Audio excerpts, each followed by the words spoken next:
तो लगातार हम खान साहिब के दूर दराज इलाकों में मौजूद है, क्योंकि कई फीट बर्फ यहाँ पर जमा हुई है। हालांकि एडमिनिस्ट्रेशन पूरी तरह से कोशिश कर रही है कि रास्तों को खोला जाए, क्योंकि मेरे साथ एसडीएम खान साहिब है और इनकी टीम है, क्योंकि ये कोशिश कर रहे हैं कि मुख्तलिफ इलाकों में पहुंचकर जो रास्ता सड़कें हैं उनको खोलने की। मेरे साथ एसडीएम है, इनसे भी बात करेंगे। सर, किस तरह का स्टेटस अभी पूरे डिस्ट्रिक्ट में है?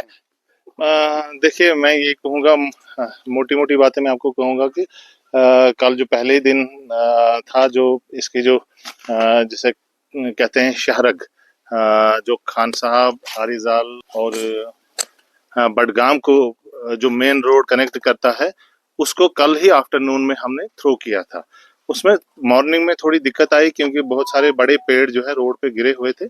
उनको पहले काटने में, फिर उनको साइड पे करने में थोड़ी सी प्रॉब्लम, दुश्वारी आई, लेकिन आफ्टरनून में हमने पिकअप किया और इन सभी जो जो मेन जिसे शहरक कहते हैं, उसको हमने कल ही थ्रो किया था। और आज मॉर्निंग से ही हमने जो इंटीरियर के रोड्स हैं उनको क्लियर करने की कोशिश में लगे हुए हैं। 8 जेसीपीज इस वक्त काम कर रही हैं। 2 एक जगह पे जेसीपीज को इश्यू आ गया है, ब्लेड्स टूट चुकी हैं, क्योंकि जो इंटीरियर के रोड्स हैं वहां पे 3 गुना ज्यादा बर्फ मिलता है, क्योंकि दोनों तरफ से रूफ टॉप्स का जो स्नो एक्यूमुलेशन हो गया है, उसकी वजह से काफी टफ टास्क है। मैं मोटे तौर पे ये कहूंगा कि करीब करीब आज शाम तक हमने इस कोशिश में लगे हैं कि 80% तक का जो एरिया है वो कवर हो जाएगा इंशाल्लाह।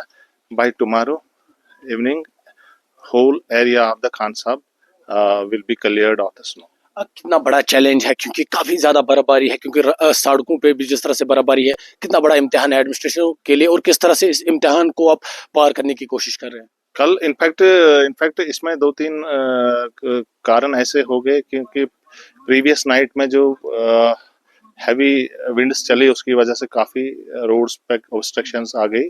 और साथ में कल ही मॉर्निंग में 2 डेड बॉडीज श्रीनगर में जो खान साहब के इलाके से थी, उनकी मौत हो गई। और उनको अपने लवाहिकीन तक पहुंचाने के प्रयास में हमने काफी समय लग गया, क्योंकि दोनों जो डेड बॉडीज थी रयार के इलाके में, जिसे दूध पथरी का इलाका कहा जाता है, जहां पे करीब 5 फुट से ज्यादा की बर्फ पड़ी हुई थी। तो करीब करीब आधा घंटा, आधा दिन उसी में चला गया। उसके बाद से हमने बाकी जो लानी लब है, आरिजाल है, वतरेड है, ये है, गुरवेट वगैरह है, उसके बाद वो जो मेन लाइन है उसको क्लियर किया है शाम तक। और इंशाल्लाह हम कोशिश करेंगे।